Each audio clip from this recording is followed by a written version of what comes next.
This is the top 10 worst fighters in MMA. Number 10. Bob Sapp. Once feared for his huge size and ability to overpower his opponents, Bob Sapp is now one of the biggest jokes in MMA. He has lost his last 12 fights in a row, mostly by tapping out to strikes. He has been criticized for throwing fights and clearly has mental issues. If we're going to have a normal conversation, I'm happy to have it, but I'm not here to have a silly one where you're making voices. Oh my goodness, what's going on? If you never liked him, never put him on the show, that's what you're saying, and what you're saying on your show. What? Huh? I'm confused. No, I'm not, but I'm sure of it. Yes, I'm sure. Now I get it, and I hope, Bob, that you get the help. You're insane, right Bob. now. Bob, you've lost your mind. Number 9. Sean Salmon. Wow, no style points on that one, Sean. Sean Salmon was 9-1 when he first came to the UFC. His first fight was against Ultimate Fighter winner Rashad Evans. Sean held his own and was arguably winning the fight until Rashad connected with one of the most brutal head kicks ever seen in MMA.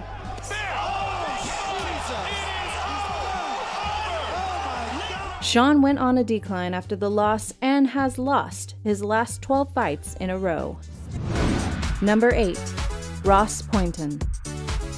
During the Ultimate Fighter Season 3, Ross Poynton showed an incredible lack of skill, but also showed the will to fight anyone at any time. He lost to Kendall Grove by submission, but after Matt Hamill was injured, Poynton stepped up and fought Michael Bisping. So what do you think? If you had the opportunity to fight again now? Yeah, definitely, man. What if it was at 205 pounds? Yeah, definitely.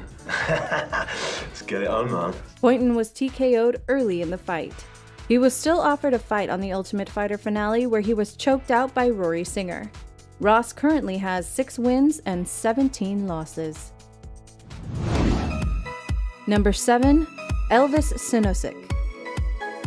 There are some fighters whose only purpose is to make other fighters look good. Elvis Sinosic is one of those fighters. Elvis won his first UFC fight against submission specialist Jeremy Horn, which most people wrote off as a fluke. Elvis Sinosic, victorious in his UFC debut. Elvis went on to take epic beatings from Tito Ortiz, Alessio Sakara, Michael Bisping, and many more. That's it. He retired in 2007 with a record of 7 wins and 11 losses. Number 6. Wayne Weems.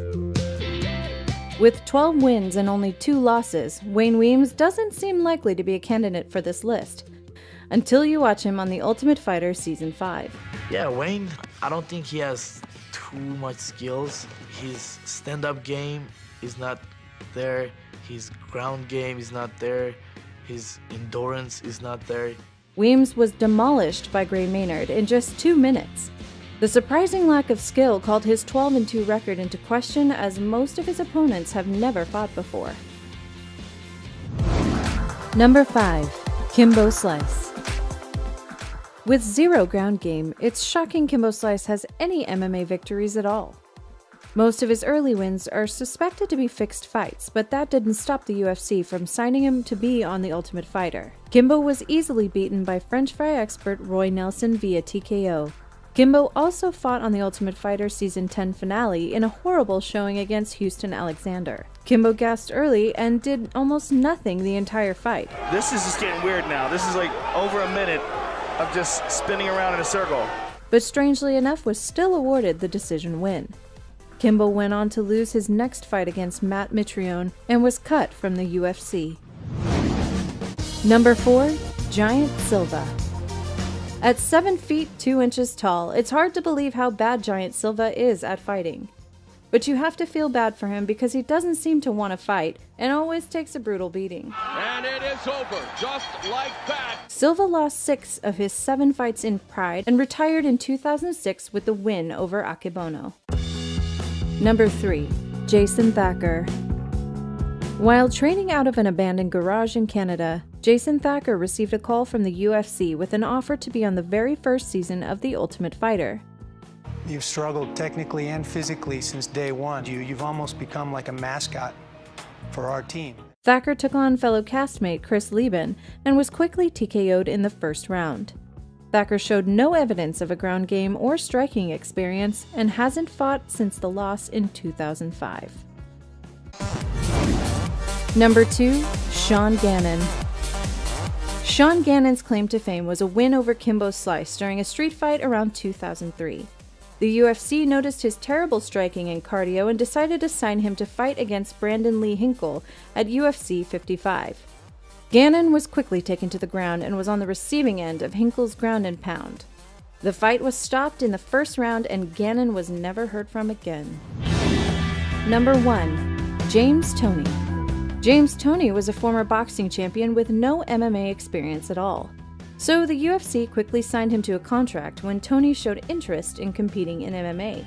Like I said, once he put his money where his mouth is, who's better, MMA or boxing? Toney was matched against former UFC champion Randy Couture in what would barely be considered a fight. Toney was taken to the ground and he realized that he made a terrible mistake entering MMA. Toney was submitted early in the first round with an arm triangle and retired from the MMA. I mean, this is what I kind of thought would happen, but I hoped it would be more competitive. Thanks for watching. Be sure to subscribe.